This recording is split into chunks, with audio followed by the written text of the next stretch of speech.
Indonesia, salam Nusantara dari Sabang sampai Merauke, dari Miangas sampai Pulau Rote. Mantalah iman kita, mantalah kasih kita, mantalah pengharapan kita tentunya dalam Yesus Kristus menjadi Tuhan dan Juru Selamat kita dan Juru Selamat dunia. Jangan katakan bahwa Yesus bukan Tuhan, jangan katakan pula bahwa Yesus bukan Juru Selamat. Dia adalah Tuhan, dialah Juru Selamat. Kalau engkau percaya, engkau akan selamat. Engkau tidak percaya, engkau akan dihukum. Yohanes 3 ayat 36. Yohanes 14 ayat ke-16. Akulah jalan dan kebenaran dan hidup, tiada seorang sampai kepada Allah kalau tidak melalui aku. Itu kata Yesus. Dan Kisah Rasul 4 ayat 12. Dan keselamatan tidak ada dalam siapapun juga selain dalam Dia Yesus Kristus.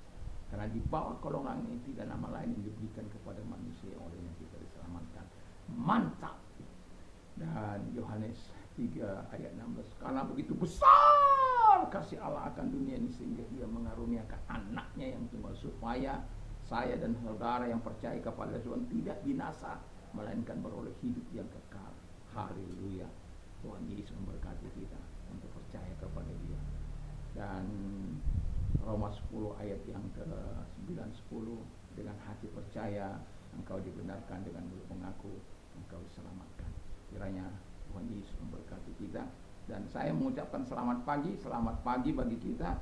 Semoga kekuatan Tuhan, kekuatan Roh Kudus, kekuatan firman, kekuatan iman dan kekuatan doa senantiasa menyertai hidup kita dalam menjalani hari-hari ini, sehingga iman kita terus akan berjalan, ketaatan kita dan takut akan Tuhan akan terus mengikuti kehidupan kita. Tuhan Yesus memberkati.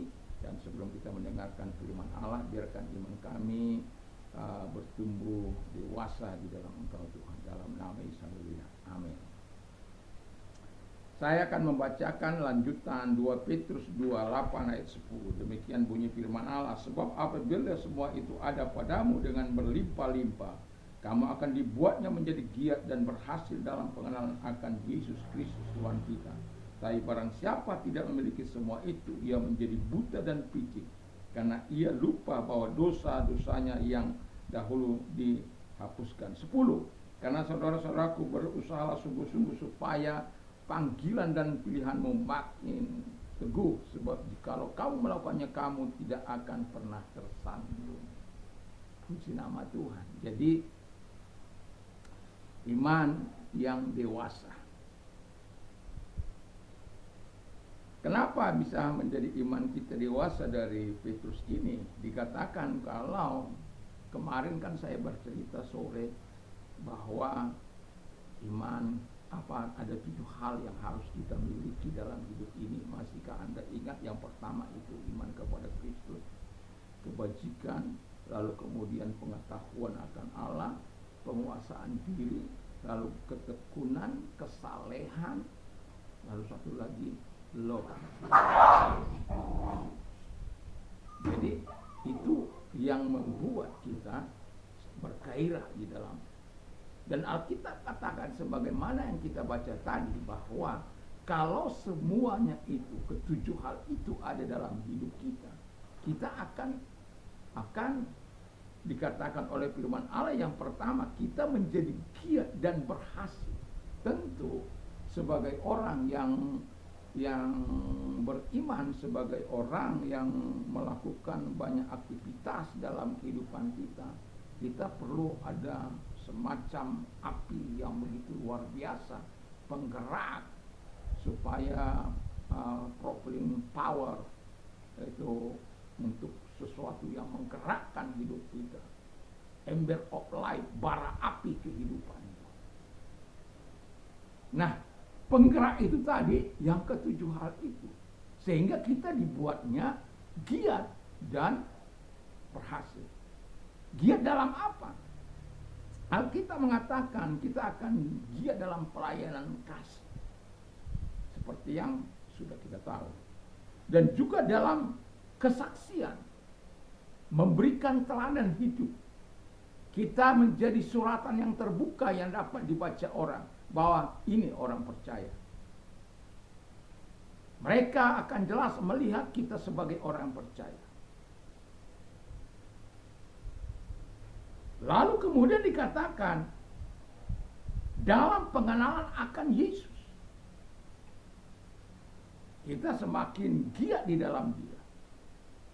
Dan Paulus kan katakan, yang kukendaki ialah mengenal dia dan kuasa kebangkitannya dan persekutuan dalam penderitaannya, di mana aku menjadi serupa dengan dia dalam kematiannya, supaya aku akhirnya beroleh kebangkitan dari antara orang mati.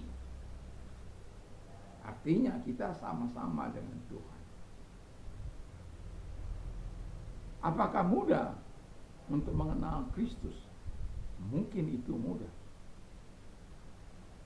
Tetapi kalau kita masuk dalam persekutuan penderitaannya, apakah itu mudah? Tentu tidak. Tapi saya yakin kita akan bisa melewati apapun api proses yang diserahkan kepada kita untuk membentuk kita. Saya tetap yakin kita akan bisa melewati. Kenapa? Setiap kita akan mengalami proses kita. Setiap kita tidak sama dalam proses. Yusuf berbeda dengan Ayub. Saya berbeda dengan Anda. Tapi ingat, satu kali proses api itu akan datang. Supaya pengenalan kita semakin dalam kepada dia. Bahwa dia adalah orang-orang yang sungguh. Kalau Anda baca dalam Mazmur 92 ayat 13 dan seterusnya, di sana dikatakan, kalau coba saya ingat, di sana dikatakan orang benar akan bertumbuh seperti pohon korma, akan bertunas, akan tumbuh subur seperti pohon aras di Libanon. Tahu Anda pohon korma itu ditanam begitu luar biasa, 3 meter dia ke dalam tanah padang gurun itu. Jadi timpah dengan batu, lalu kemudian akar masuk sampai kadang-kadang sampai 400 meter untuk bisa menemukan air.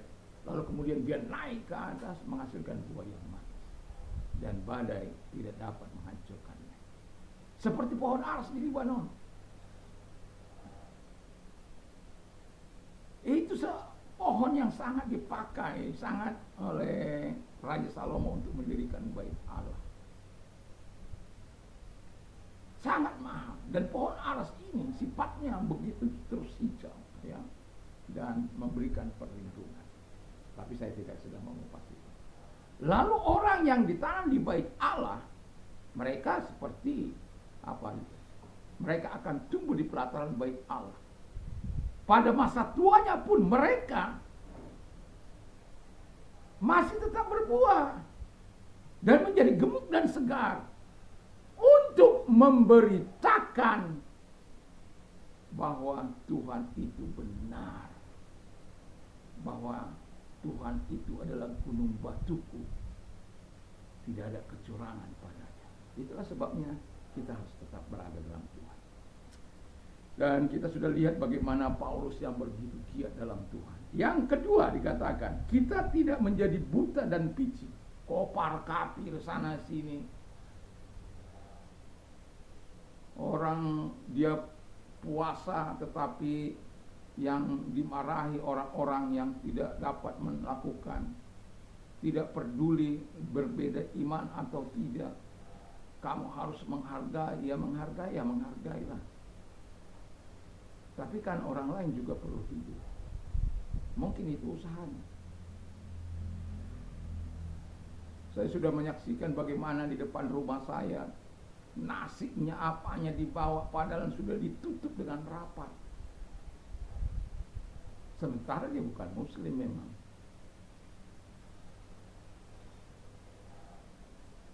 Sampai beberapa kali seperti itu. Loh, kok aneh?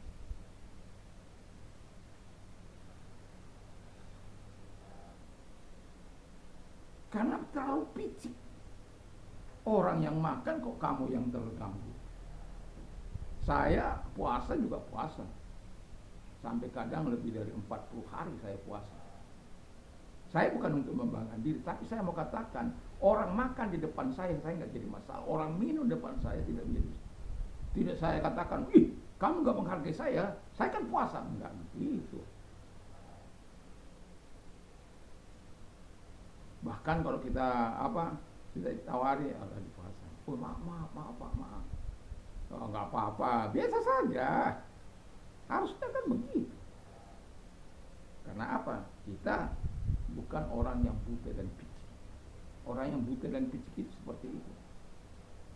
Mau mencari hormat, penghargaan pada diri sendiri, pada kelompok dan lain sebagainya. Mohon maaf. Tetapi Alkitab kita mengajarkan kita supaya tidak menghakimi orang lain, tidak membuat orang lain menderita oleh karena kita, tidak menyusahkan oleh karena kegiatan-kegiatan agama kita. Jangan.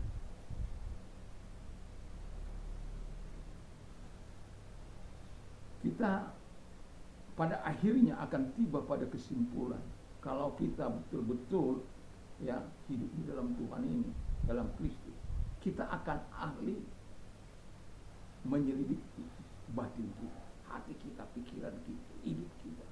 Kita tidak akan ahli untuk menghukumi orang lain. Itu hidupnya. Biarkan. Kita hargai dia, kita hormati dia dengan sikap dan prinsip hidupnya. Tapi kitalah pribadi ini harus lebih cekatan, lebih ahli menilai diri kita. Supaya apa? Kita tahu menghargai orang lain, kita tahu bertoleransi, kita tahu hidup menghargai, kita tahu kita hidup dalam satu bangsa yang besar, yang harus hidup saling menghargai, saling menghormati, tidak saling mengkopar-kafirkan. Dan yang terakhir kata firman Allah ialah, oh ya, satu contoh yang picik itu, yaitu Herodes itu, sudah dia ditegur oleh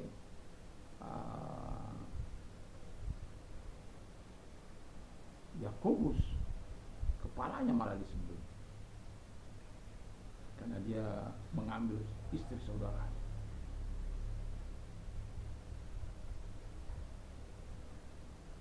Lalu kemudian dengan kesombongan dia merasa punya kedudukan. Itu orang-orang yang picik. Dan pada akhirnya Herodes ditampar oleh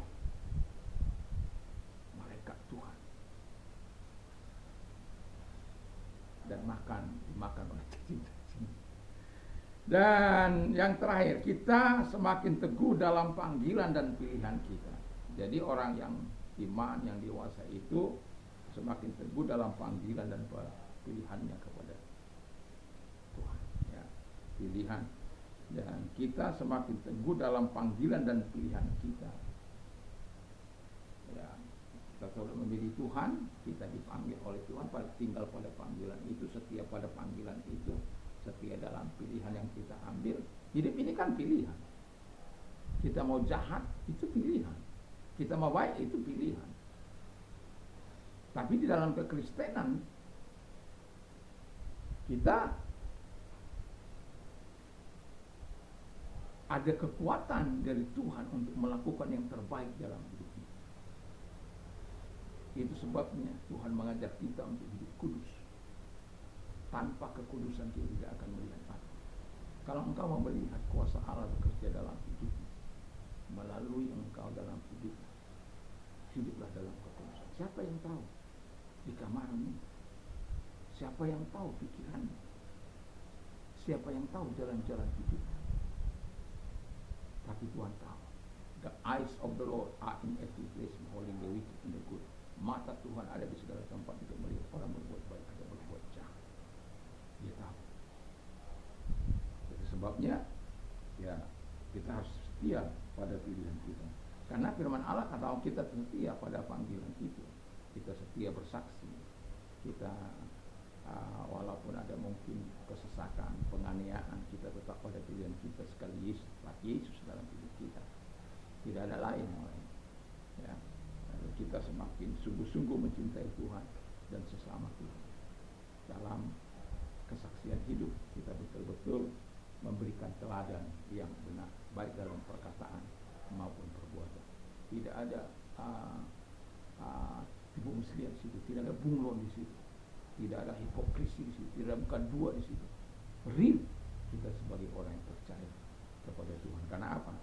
iman kita sudah dewasa. Iman yang dewasa itu akan hidup bersama dengan Allah. Ada hal-hal yang tidak sesuai dengan firman Allah, patokannya mengawasi ajaran itu adalah firman Allah. Misalnya orang katakan boleh berbohong, yang penting untuk keselamatan, nggak bisa. Apapun, memang kebenaran itu pahit. Kadang-kala kebenaran itu kejam kalau itu sampai menyengsarakan diri.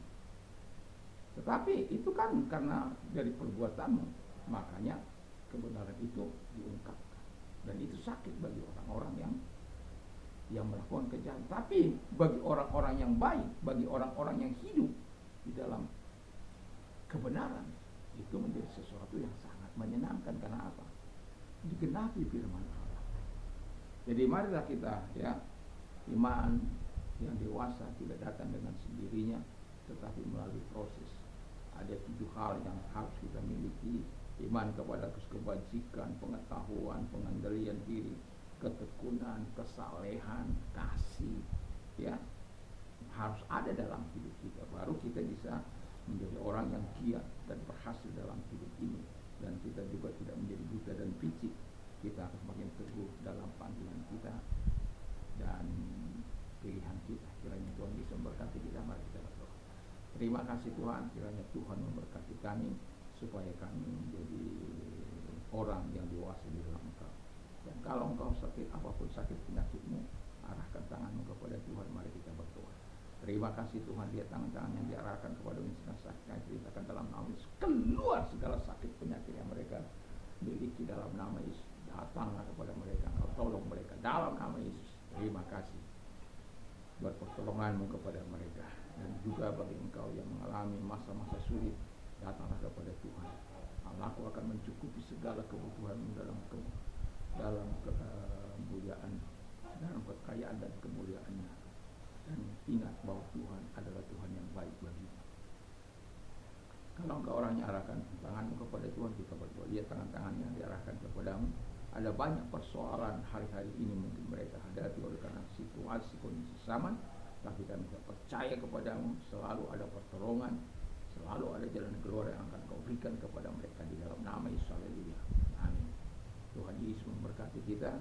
Kiranya di pagi ini segala aktivitas kita tetap di dalam terang dan kontrol Allah, dan kita tetap hidup bergaul karib dengan Tuhan selama-lamanya. Mantap.